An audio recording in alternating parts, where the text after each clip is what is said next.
Here we go. Two stories. One story is, these are two stories about the first Rebbe of Chabad. Okay, so he was put into prison, and he was there for 53 days. And in the time he was there, so they interrogated him. I don't know if the same place as it was back then, but it could be. I visited that place. It's called the Peter Paul Fortress, and it's in Petersburg, and it's on sort of an island, and around it is this river. When I was there, it was all frozen over.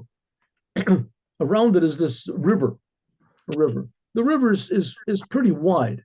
It's pretty wide. It would take probably a rowboat to go, let's say 20 minutes from one where the Rebbe was until there's big buildings all on the shores around this. So regularly, once a week, once a night, whatever, the Rebbe would be taken from his place, from his cell, and he would be brought by means of a rowboat to the interrogation. The rowboat, of course, in those days there was no motor. So what was the motor? The motor was a soldier. A soldier. They had a big soldier that he would with the rows, and he would with the rows, and he would row the boat to the other side. And the altar Rebbe was sitting there, chained up, maybe even chained to the boat. I don't know, or at least there was a long chain. So in the course of that time, there was it passed over more than a month.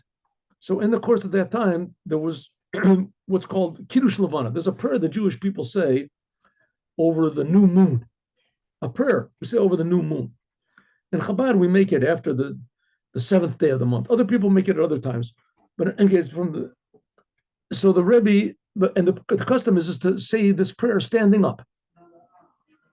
And you also you can only say it outside. You shouldn't have a ceiling over your head, a roof over your head. Say it outside. So the Rebbe was in the boat in this, and he realized that the date was the time to say Kiddush Levana, and he didn't know if he would. In his prison, you couldn't see outside. There was a little window, but it just went into the hall. So the Rebbe said to the driver, the soldier was with the Lord, said, "Stop the boat, and I can stand up and I'll say this prayer over the moon." So the soldier rowing the boat looked at him like he was a madman. "You're telling me what to do? I should do what you say? You're the prisoner. I'm the guard. You do what I say. You have no right. It's bad enough if you would just refuse to do what I say. It's enough of a reason to kill you. But now you're telling me orders that I should do what you want." He says, "No way, I'm not going to stop." So the Rebbe said, "Okay," and he said something, and the driver just was rowing, and he saw that he wasn't going anywhere. The time passed, and he wasn't making any progress. So he said to the Rebbe, "You said something, you did something to make it stop." So the Rebbe said, "No." So he said, "Well, release me, do something that you can release. I have to be over to the side. They're going to get mad at me if I don't bring you." So the Rebbe said, "Okay," and he went like that, and he started rowing, and it moved. And the Rebbe said, "Now stop the boat." And he said, "Okay, whatever you want." And he stopped the boat, and he stood up, and he said this prayer. So the question is asked, why did he have to stop the boat twice? First of all, the Alter Rebbe stopped it, and then he requested from the guard to stop it. The Alter Rebbe already stopped the boat. When he stopped the boat, he could have stood up then and said this prayer, right? He could have said to the person, "Hey, you stopped the boat." But the person said to him, "You stopped the boat." He said, "That's right, I stopped the boat, and I'm going to start it as soon as I finish my prayers." But he didn't do that. He said, "Okay," and he started the boat again, and he said, "Now you stop it." So why did the Rebbe do this way? So because that's one of the main functions of Chabad, and the main purposes that the Rebbe started Chassidut, is because to let the world know that God is creating the world. He's not just the God of the Jews, and we're going to get up to heaven, and everybody else is not. Right? We have the path to salvation, and no one else does. No, that's not the point. The point is to show the whole world that God is creating the world, and that what this implies is that everyone should be partners.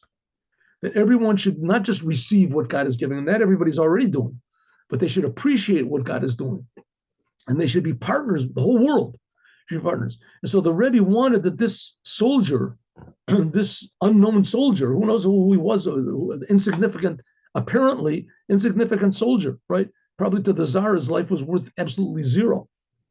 But to the Alter Rebbe, his life was not worth zero. It was very important. And he wanted that the soldier should join in also in serving God. He should also have a part in Kiddush Levana, in the sanctifying of the moon. Which sanctifying of the moon we can talk about. That's what we've just been talking about in the Dvar Malchut that we learned. What the moon is, how the moon is similar to the Jewish people. It's that the essence of the moon's going to shine like the sun. That's story number one. Story number two, when the Alter Rebbe got out of prison, he was released. That was Yutet Kislev. And so he went through various towns as he was going. Now, who put him into prison were religious Jews, ultra-Orthodox, super religious Jews, and they even called themselves the opposers. The Chassidut was so popular, becoming so popular, that they gave themselves the name of the main thing was not that they were learning Torah, which they did, or doing commandments, which they also did, or they were religious people, which they also were. They became known as the Misnagdim. Their whole, how do you say, excitement was being against the Hasidim. So as he came and through these towns, so some of them said, the great rabbi is coming in, the big Moshiach is going to come. And the Rebbe said to them, the Moshiach that you want is never going to come. And the Moshiach is going to come, you're not going to want. Why? Because what do religious Jews want from Moshiach? Moshiach is going to come and tell them, you're right. Now you're going to get your reward. You learned Torah. You did the commandments. You were great. You were great. You made it. Right? You were on the winning side. That's what Moshiach is going to do. Mashiach like that is not going to come. The Mashiach that you want, that's just going to verify your own egotistical feelings, Mashiach is not going to come like that. And the Mashiach that is going to come, it's going to tell you that that's all you could do, that you couldn't, right? You're learning Torah, you couldn't help other people also. You would spend your whole life helping other people. You couldn't learn Torah also, right? You couldn't be a little more, give a little more charity. You couldn't, right? That's the Mashiach that's going to come. It's going to make everybody go out of themselves, feel more responsibility. He says that Mashiach that's going to come, you're not going to want. So the Mashiach that you want will never come. And the Mashiach that's going to come, you're not going to want.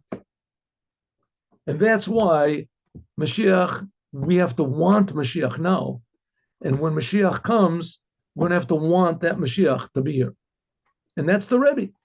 Yechia Adonenu, Moreno Rabbeinu, Melech HaMashiach, L'olam Voed. Have a good day with Mashiach. Now, God willing, tomorrow, Friday, we'll finish the mimer in Torah Or, and there'll be another story. Shalom. Have a good day, everybody. Mimer is a sikha, right? The mimer is in Torah Or. Right, that's a sikha. No, a sikha is different from a mimer. Yeah, but I thought Fridays you do sikha as well. No, we're just going to learn the mimer. We'll finish the mimer tomorrow. It's a little bit long. Shalom. Have a good day.